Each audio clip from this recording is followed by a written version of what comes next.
Graça e a paz. Em nosso curso básico de vida cristã, estamos no livro 10, os Evangelhos, capítulo 4, o Evangelho de Marcos.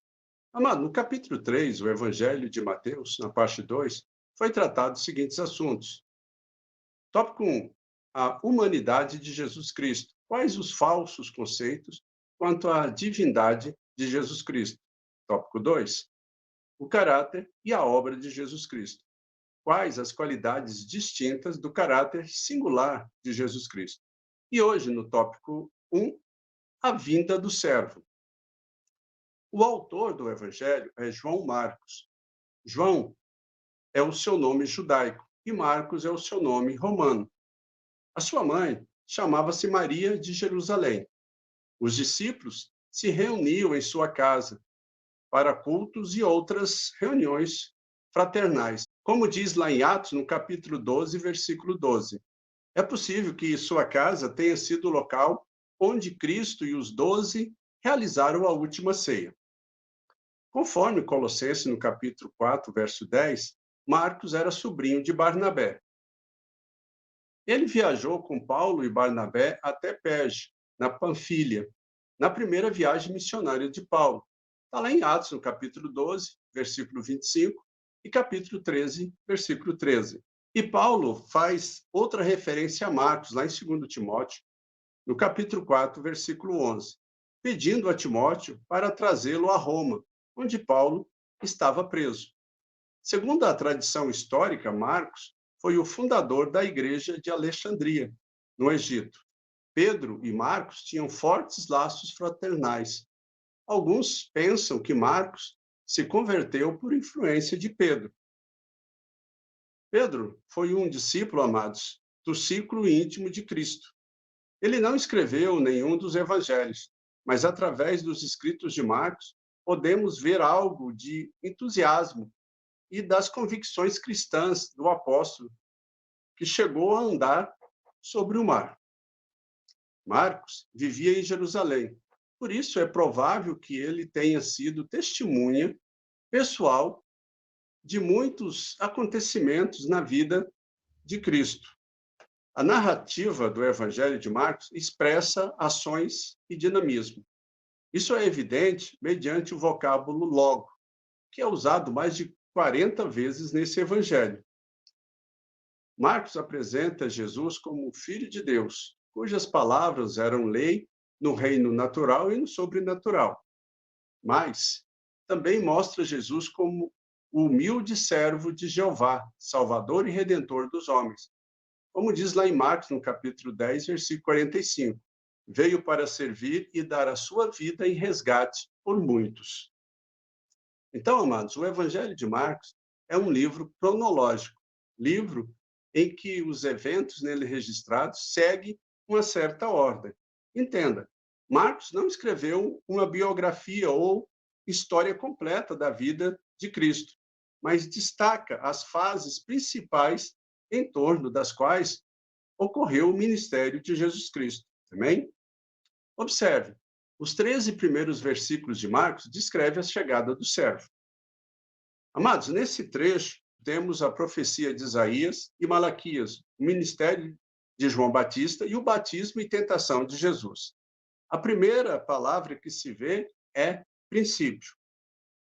A seguir, temos a menção das boas novas, o Evangelho de Jesus Cristo, o Filho de Deus.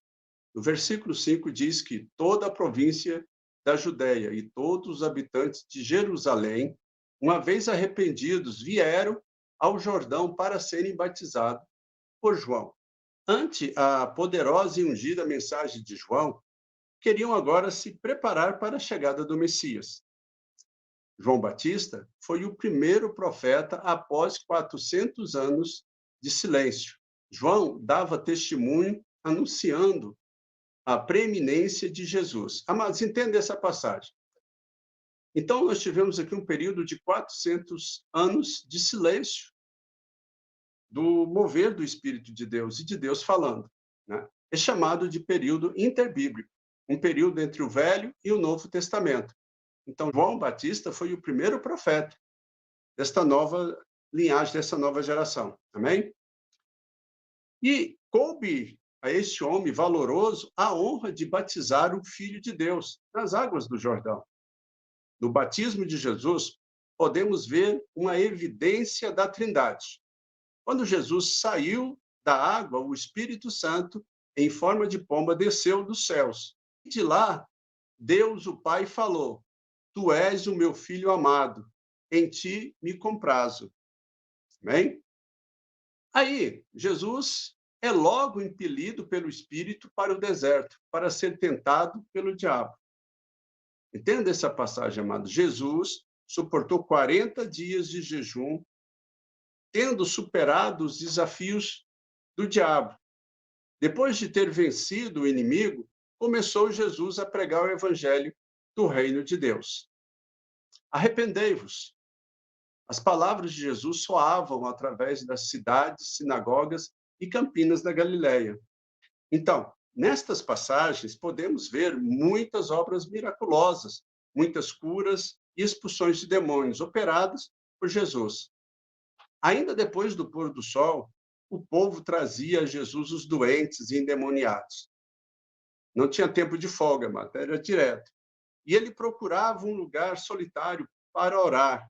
Todavia, os discípulos iam ao seu encontro a fim de dizer-lhe que muitos ainda o procuravam. Então, Jesus era um servo todo-poderoso. Ele tinha poder sobre os demônios e toda sorte de enfermidades. Revelou o seu poder na chamada dos pecadores e no perdão dos pecados. E ilustrou a sua autoridade sobre as tradições e leis dos homens. O poder de Cristo sobre os demônios era coisa extraordinária ante o povo da Galileia. Os judeus criam nos demônios, né? Vamos entender essa passagem aqui, amado. Havia entre eles algumas lendas sobre a origem dos demônios.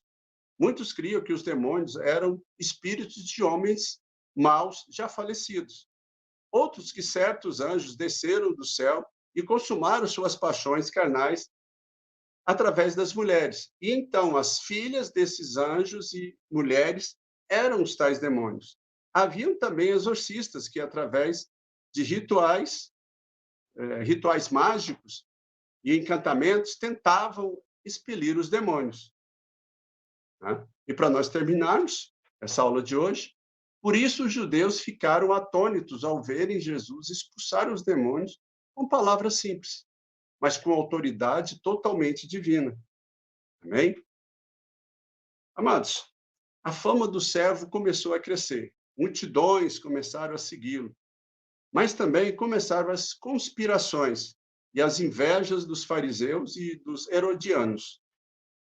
Mesmo sobre oposição, Jesus continuou a revelar-se o servo poderoso, resoluto, a pregar o evangelho, dando a sua vida em sacrifício vivo pelos sofredores.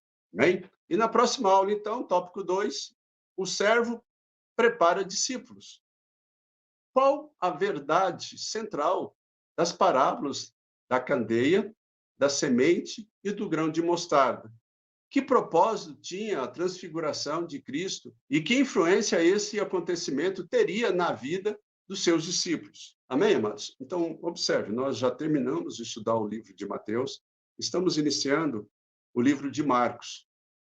E nós temos que usar esses evangelhos para nós podermos aprimorar os nossos conhecimentos, porque Jesus é o nosso modelo, é o nosso padrão. Nós devemos ser imitadores de Cristo, como Paulo falou que ele era, né? Então, que nós possamos usar esse material para nós estarmos evangelizando, para nós crescermos em conhecimento e graça, né? Se você gostou, deixa aí o seu like, comente, né? Se tiver dúvida, vai lá nos comentários, deixa a sua questão, nós estaremos te respondendo. Que a graça do Senhor te abençoe e até a próxima aula.